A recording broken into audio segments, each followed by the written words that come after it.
Wapendwa wa Mungu, tumsifu Yesu Kristo. Leo tunaadhimisha Dominika ya 26 ya mwaka C wa kanisa, na sasa tusikilize masomo ya misa. Somo la kwanza, somo katika kitabu cha Nabii Amosi. Ole wao wanaostarehe katika Sayuni, na hao wanaokaa salama katika mlima wa Samaria. Ninyi mnaolala juu ya vitanda vya pembe na kujinyosha juu ya masemadari yenu, ninyi mnaokula wanakondoo wa kundi na ndama waliomo zizini, ninyi mnaoimba nyimbo za upuzi pamoja na sauti ya vinanda na kujifanyizia vinanda vya namna nyingi kama vile Daudi, ninyi mnaokunywa divai katika mabakuli na kujipaka marhamu iliyo nzuri, lakini hawahuzuniki kwa sababu ya mateso ya Yusufu. Basi kwa ajili ya haya sasa watakwenda utumwani pamoja na wa kwanza watakaokwenda utumwani, na kelele za machezo za hao waliojinyosha zitakoma. Neno la Bwana.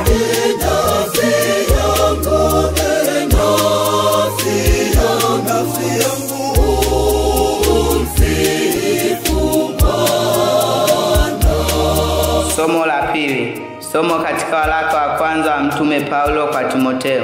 Wewe mtu wa Mungu, uyakimbie mambo haya, ukafuate haki, utawa, imani, upendo, saburi, upole. Piga vita vile vizuri vya imani. Shika uzima ule wa milele ulioitiwa, ukaungama maungamo mazuri mbele ya mashahidi wengi, na kuagiza mbele za Mungu anayehifadhi hai vitu vyote, na mbele za Kristo Yesu aliyeyaungama maungamo mazuri yale mbele ya Pontio Pilato, kwamba uilinde amri hii pasipo lawama, hata kufunuliwa kwake Bwana wetu Yesu Kristo, ambako yeye kwa majira yake atakudhihirisha, yeye aliyehimidiwa, mwenye uwezo peke yake, mfalme wa wafalme, Bwana wa mabwana, ambaye yeye peke yake hapatikani na mauti, amekaa katika nuru isiyoweza kukaribiwa, wala hakuna mwanadamu aliyemwona wala awezaye kumwona. Heshima na uweza una yeye hata milele. Amina. Neno la Bwana.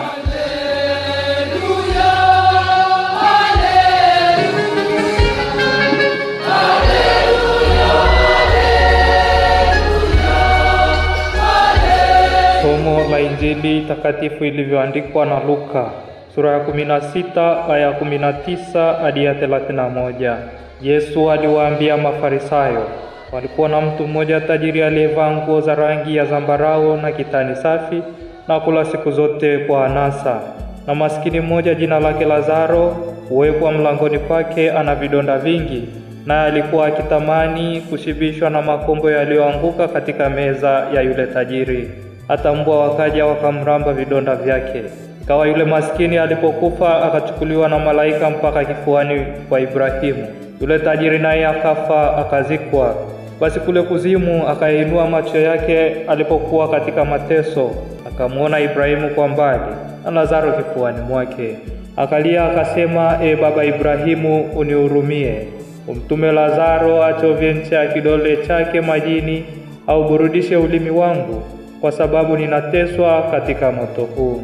Ibrahimu akasema, mwanangu, kumbuka ya kwamba wewe uliyapokea mambo mema yako katika maisha yako, na Lazaro vivyo alipata mabaya, na sasa yeye yupo hapa anafarijiwa, na wewe unaumizwa. Na zaidi ya hayo, kati yetu sisi na ninyi kumewekwa shimo kubwa, ili wale watokao kutoka huku kwenda kwenu wasiweze, wala watu wa kwenu wasivuke kuja kwetu. Akasema, basi baba, na kuomba umtume nyumbani kwa baba yangu, kwa kuwa ninao ndugu 5, ili awashuhudie, wasije wao pia wakafika mahali hapa pa mateso. Ibrahimu akasema, wanao Musa na manabii, na wasikilize wao. Akasema, la baba Ibrahimu, lakini kama akiwaendea mtu atokaye kwa wafu, watatubu.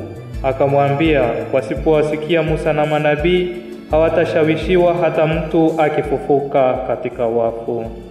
Neno la Bwana.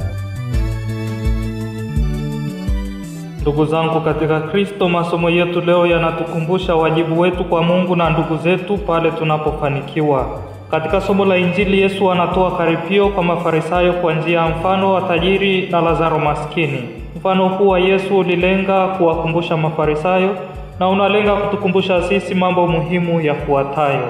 Mosi, Mungu ndiye mpaji wa wote na vyote. Mafarisayo, kutokana na elimu yao, kujua sheria na kuheshimika kwa namna fulani, walijua namna ya kuzipindisha sheria na kujipatia mali na utajiri. Hivyo walikuwa watu wa standard au kaliba ya juu.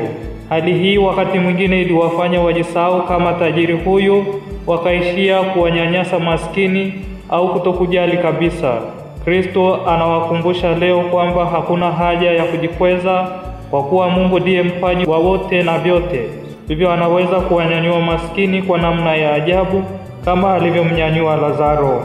Wapendwa, tukumbuke aliyemnyima mwingine ndiye aliyetupa mimi na wewe.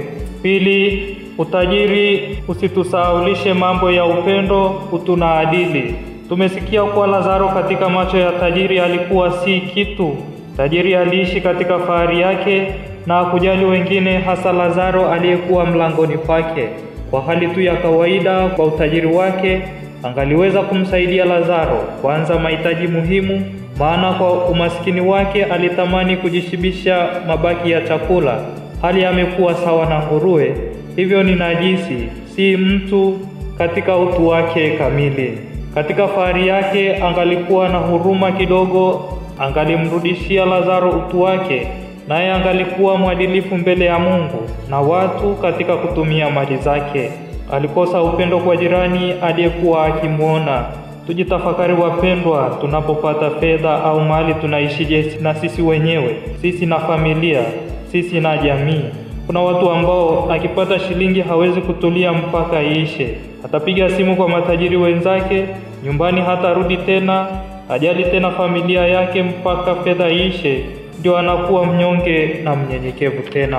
Tujitafakari na tuchukue hatua ya kujikomboa ili mafanikio yetu yawe na tija.